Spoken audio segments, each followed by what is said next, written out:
Hi అండి, అందరికీ నమస్కారం. ఈరోజు గంగాభవాని సమానురాలైన మా తల్లిగారి 89వ పుట్టినరోజు. ఆవిడకి నేను 8వ సంతానం మరియు ఆఖరి సంతానం. మా అమ్మగారు తన సవతి బిడ్డలైన 2 కూతుళ్లను 1 కొడుకును మాకంటే ఎక్కువగా ప్రేమించి పెంచారు. మొత్తం 11 మంది సంతానాన్ని పెంచి ప్రయోజకులను చేసిన మా తల్లి ఈ రోజుకు ఆవిడ పనులు ఆవిడ చేసుకోవడమే కాకుండా మా అందరికీ ఇంకా వండి పెట్టాలని కోరుకునే నా తల్లికి ఏమిచ్చి రుణం తీర్చుకోగలం? ఆవిడ మీద పంచరత్నములు అనే 5 ఆటవరది పద్యమాలను ఆవిడకి బహుకరిస్తున్నాను. అంతకంటే మేము చేసేదేమీ లేదు. ఆవిడ రుణం తీర్చుకోలేనిది. మరి పద్యాలు వినండి.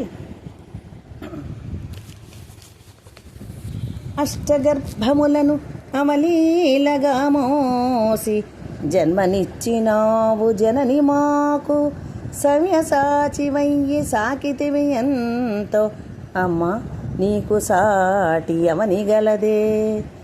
1000 పున్నములను విభవంబుగా చూసి కష్ట సుఖములెల్ల కళ్ళ చూసి అలసి సొలసినట్టి అమరో నీకిదియే అక్షరముల మాల అందుకొనుమా.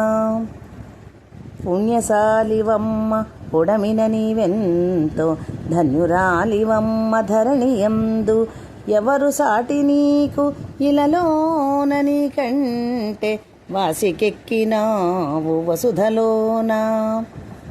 తనువునిచ్చినట్టి తల్లిరో నీకిదియే పద్యమాల నిత్తు భక్తితోడ, కల్మషంబులేని కలికితురాయి వందనంబులమ్మ సుందరమ్మ.